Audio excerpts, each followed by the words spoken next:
Okay, so this is our group, the Phase Lab.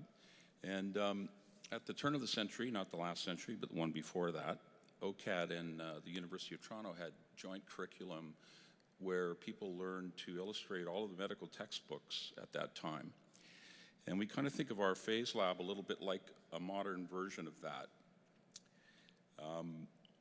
We work in a number of different media, but our primary area of focus is around digital holography. So most people don't understand how digital holograms work. So this is a visualization that we created. The printer doesn't look anything like this, but this is basically how it works. And a hologram, unlike lenticulars and other three-dimensional imaging systems, is actually more about wavefront reconstruction. As you'll see, the hologram's comprised of a bunch of holographic pimples, or what we call hogels. And the hologram that we brought with us in the next room has a little over 2 million of these hogels that broadcast this three-dimensional scene out into the room.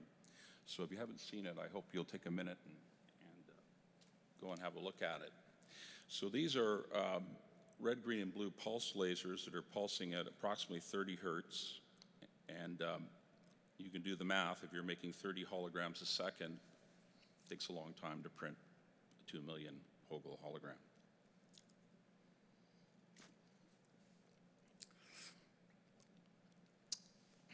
These holograms come from computer graphics, and so what we do is we take our favorite 3D animation software and we move a virtual camera around a scene and record 1280 4K resolution images, bitmaps, and then we take the relevant pixels out of each of those bitmaps and swap them into a file that becomes a hogel that's about that part of the image. Only now, instead of being a photograph, which is a thing that relates RGB and density information, it also relates phase information and is therefore 3D. My students study for 13 weeks to learn a lot of the stuff that we're showing you today, but we'll just kind of breeze over some of this stuff. So you need to print holograms, you need a thing called a spatial light modulator. What we're looking at here is what the hologram sees when it's being printed. If we were printing this sort of Rubik's Cube-like object, and I kind of got this wrong in that we're actually looking at the hogels vertically. So the information you're seeing on the screen is a MPEG file that is of all of the information needed to print a row of hogels vertically on the film. Well, I hope people will be impressed with the technology next door, but the technology is actually up for a big change-up in a lot of important ways, and I won't bore you with technical details. Essentially, these holograms work very well as poster or mural-sized images. Our next phase of our research involves looking at things up close in tremendous detail. So what we're doing is reducing the hogel size down to 200 microns or smaller, and that's sort of the equivalent of going from VGA to Retina or something like that on a video screen. And that's going to happen for a lot of reasons. It's going to happen because the recording material is now twice as well resolved as it once was.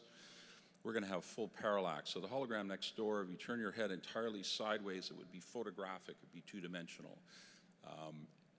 This next generation of holograms is going to be, you're going to be able to look up, down, and around as well. This hologram next door also has a limited angle of view. That's going to increase to up to 160 degrees angle of view, kind of like what happened when we went to organic LEDs or OLED screens in video. So our next project has to do with taking dimensional data, which I'm sure most of you are aware, DICOM, MRI, CAT scan, PET scan, confocal microscopy is all data that begins as a three-dimensional image. How your physician or radiologist looks at that information commonly is in 2D or some pseudo 3D form in order to understand the data. So we argue that looking at three-dimensional data in a three-dimensional medium may help to save lives. So here we see a medical worker who's perhaps moving his mouse to and fro in order to understand the dimensional relationship of the data in the foreground and background. Whoops, that's too fast.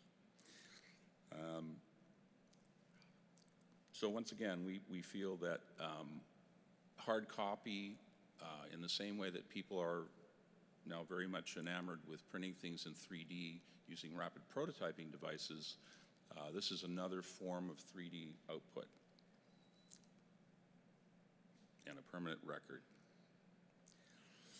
So these are some of the changes that need to happen for medical imaging to work for people in the front lines.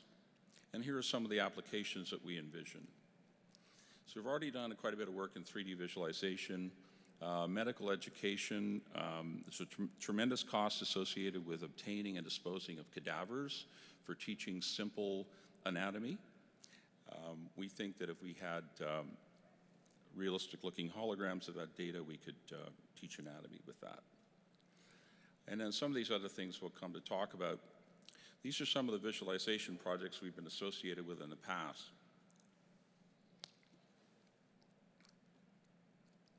So on your left is a myoglobin molecule, a thing that absorbs oxygen, expands when it's full of oxygen, and when it's depleted, it constricts again. And so Professor Miller at the U of T asked us to make a hologram to demonstrate that sort of complex thing. On the right, we'll talk more about the brain imaging in a minute. This is another project we did using haptics. So our corporate sponsors here were excited about the idea that the holographic haptic workstation is co-visual. It means that this person's hand is where it would be if he or she were holding a scalpel and working on this holographic torso. And of course, the haptic device then provides all of the physics that are required for that person to feel the soft tissue and, oops, there's a bone and whatever. So we had a lot of fun with this. We made a holographic drum kit that you could play and with really nice digital sound, and you could do rim shots and all kinds of cool stuff like that. This is a project going back to 2001. This is the Visible Human project. This woman, who was believed to be a healthcare worker, donated her body to science, and researchers filled all of her cavities with blue jello-like substance and cast her in a huge block of this blue jello, and then began scraping away at her a third of a millimeter at a time, photographing all of the layers. So our contribution was to take all of those axial views and digitize them in a form that gave us lateral views. And when you have both those things, you can make a thing called a voxel or a volume pixel, and from that you can make geometry. So again, the important distinction here is that the images that we're creating are not of organs and bones designed by a Sheridan student who graduated in 3D animation. They're actually from real data. The whole notion of medical imaging and holography is not new at all. On the left here, we see some early work by Stephen Benton, who's one of the fathers of modern holography, headed up the holography lab at MIT for a good long time. But here we see the preparation for radiation of a brain tumor, and so he's providing the workers here, the radiologists, with the dimensional information they would need to attack that tumor without destroying the optic nerve or something.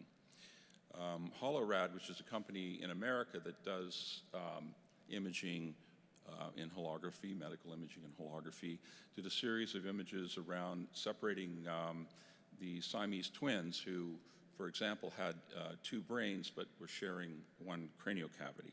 So the series of holograms informed the surgeons who had to do this complex surgery. In talking to our medical authorities and people at Mars and the University Hospital Network, we understand that before medical holography could be used in Canada as a diagnostic tool, there are a lot of hurdles and so on to jump through. In forensic science, we have another specific set of problems. Often when they find dead people and they're not sure how they died, and they go in with surgical implements, they destroy the very evidence that they're trying to discover. And so the use of MRI and other techniques to get that dimensional data means that we can turn around and create digital hard copy, 3D hard copy, which might be of use in a courtroom where you're trying to explain some complex issue to a novice. This is sort of a new area of medicine, and my colleague, the fabulous presentation before me, talked a bit about this, the business of people wanting to be more and more in charge of their own medical circumstances and maybe make informed decisions about whether they go under the knife or not.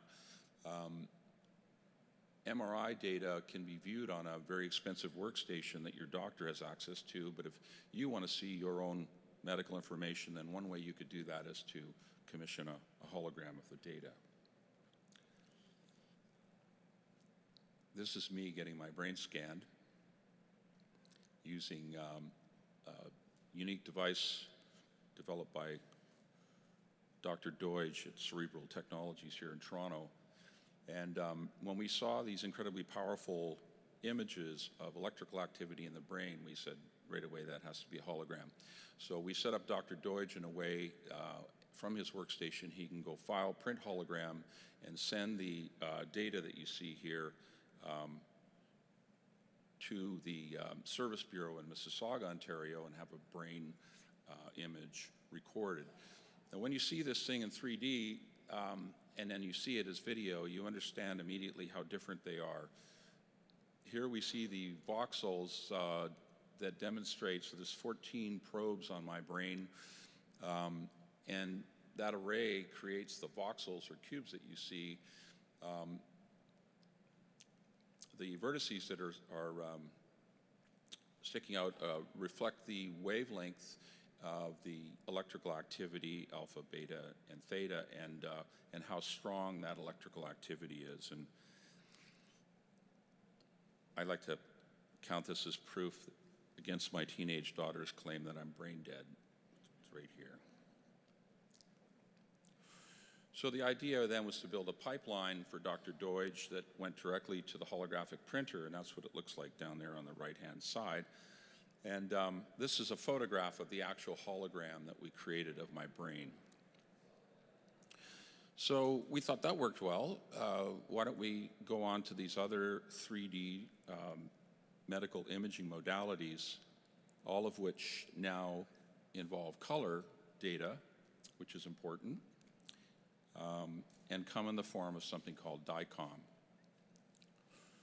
So in many cases, so for the diagnostic application, we actually want, medical workers have said, look, Michael, don't mess with the data. We want you to take the thing that was scanned, print that as a hologram, and don't touch it. With other applications like medical education and so on, we need to have a workstation, which we're developing specifically for that. We were delighted when one of our colleagues said, you know, Michael, we don't really have to revolutionize how we look at this data. We just need 10% more information and we can save lives. So going back to the early researchers in this field, and again, we see Dr. Benton was involved in this, they predicted in 1999 that this would happen, at least in the form of an echocardiogram, but then kind of threw their hands up at the end of the research and said that the printer didn't really exist yet. And so we now believe that that's there. Natalie unearthed this, Natalie Logan, who's one of our team members, unearthed this fabulous illustration of this human being fed into a scanner, and then, but it basically described the whole process that we're embarking on. This is a bad slide for this crowd, and I realize that, but this is a lot of fun for us when we look at the competition to what we're doing, which is virtual reality and augmented reality. One of my jobs as a professor at the University of Toronto in the holography course is to inform students about what is not a hologram. And so this has become an area of confusion, and I've perhaps given up more time to this during my talk than I should have, but these are famous non-holograms. This is an effect most people call teleportation. It involves video projectors. And it all began with this guy 150 years ago who had people running from theaters by superimposing a reflection. So in the case of Tupac or Michael Jackson, you know, what you need is you need to create a digital head that looks and moves like Tupac or Michael Jackson, and then you need to do what they did with Benjamin Button, which is to graft that head onto someone who's incredibly good at dancing, that's been highly choreographed. And in this way, you can have a projection of someone moving on stage, and then you use this partially reflective mylar to reflect that view out to the audience. And Snoop Dogg stands behind the screen and looks like he's on stage with Tupac. Natalie made this fabulous video of stuff online that pretends to be holographic and in most cases describes itself as holographic and has nothing whatever to do with holography. But this is how I want to order fish in my future.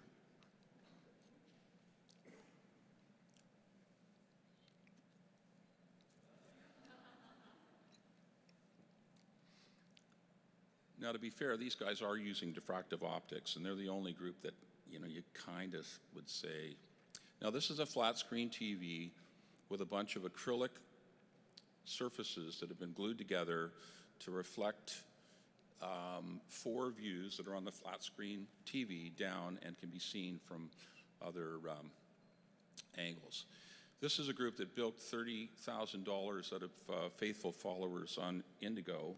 All of this stuff is completely fantastic, including this, which is the principal problem with all of the Fauxlography, as we call it, where this shows a photon emitter that somehow sprays light out into the room. But the laws of physics prohibit light coming out of that vacuum cleaner Star Wars guy over there and ending up out there and then suddenly changing direction and going to your eye and my eye. There's always some medium that is responsible for diffraction, reflection, and so on. Unfortunately, the most fraudulent people in this whole game are one of America's largest corporations. We understand augmented reality to be stereo augmented reality with gesture tech. That's what the Google HoloLens is, which, by the way, was invented by this guy 35 years ago, who's a local researcher and one of my heroes here in Toronto. Steve Mann has been doing this forever and a day. I hope that eventually there will be some reward. So I'm going to show you a short clip by Alex Kipman, who's a designer with Microsoft. But I'm going to need some audio for that. This is Microsoft HoloLens. There we go. The first fully untethered holographic computer. Devices like this will bring 3D holographic content right into our world, enhancing the way we experience life beyond our ordinary range of perceptions.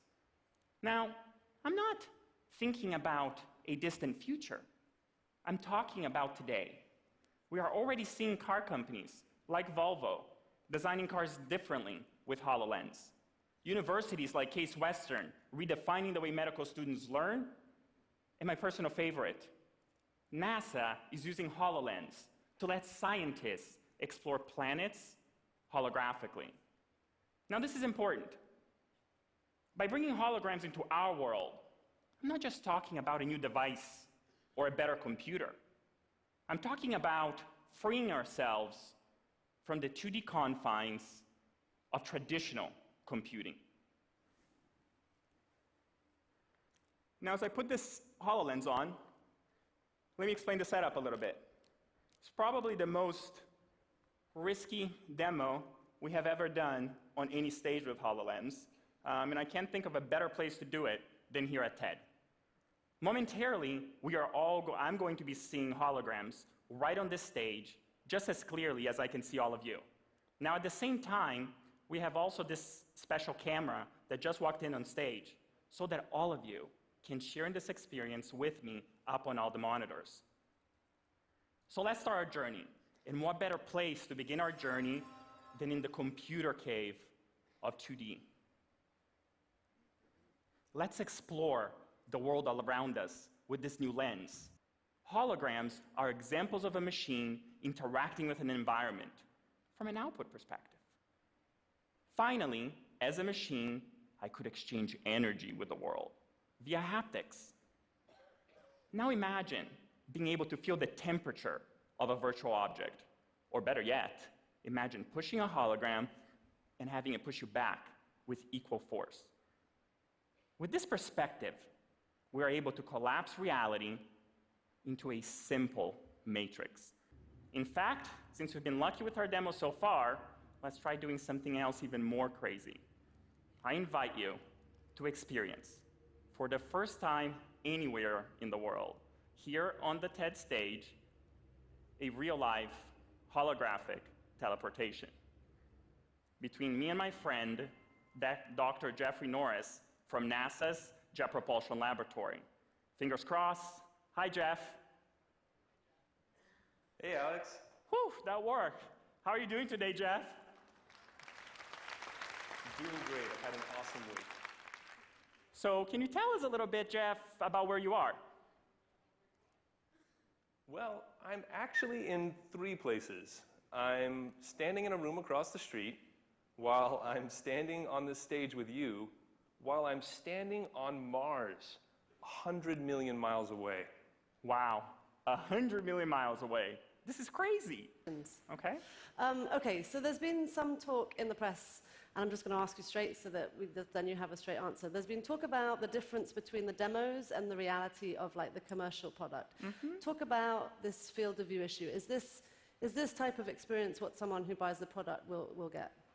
It's a great question, or said better, this is a question we've been receiving in the media for possibly the last year.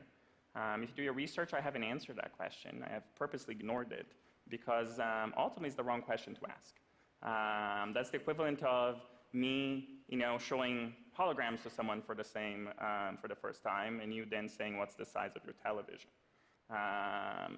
The field of view for the product is almost irrelevant. What we should be talking about is the density of lights or radiance that show up. Better said, what the angular resolution is of the things that you see. So from that perspective, what you saw, the camera's wearing a HoloLens, so even if I wanted to cheat, I can't. So you spent a lot of time mapping the stage. So That's right. Help me out here. If I buy a HoloLens and I have it at home, I don't need to map my apartment, right? So why does all of this matter? Why is it even important that Microsoft just takes this term hologram and uses it for marketing purposes? And I think the answer is that, holography is about 45 years old. It has a brilliant future, if I can use that term. William Burroughs suggested that language is a virus, and this means that the term holography may have already been perverted to an extent that when 6 billion people think that what we just saw is holography, it doesn't really matter what me and what the scientific community thinks is a hologram. But if every time something is unexplained to the public or unexplained by the media or to the media, I think we've lost some critical language there. And in this future, which is going to be steeped in synthetic reality, which is what I like to call all of the stuff that we do, I think that we need to have a vocabulary that makes these things distinct from science fiction, which are really science. How am I doing? Okay. So this is just too great. I have to show you this. and then we're done. So this is someone's vision of what holographic video would look like in a medical application. He's got his hand right in front of the photon emitter. That won't work.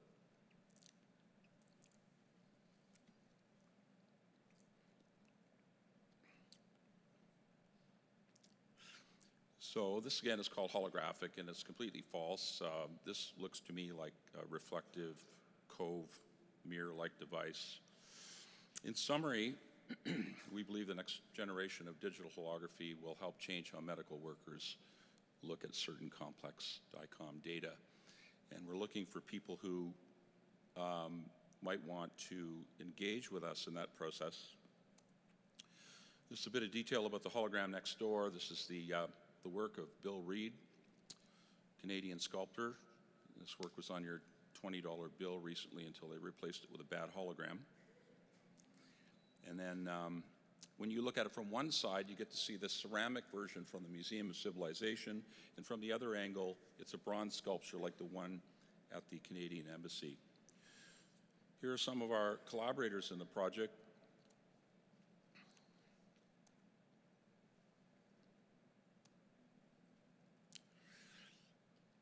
And Natalie's part of our team. She's here today. Natalie's going to come up if there are any questions. Marcus, who couldn't be here, and Alex Labrick.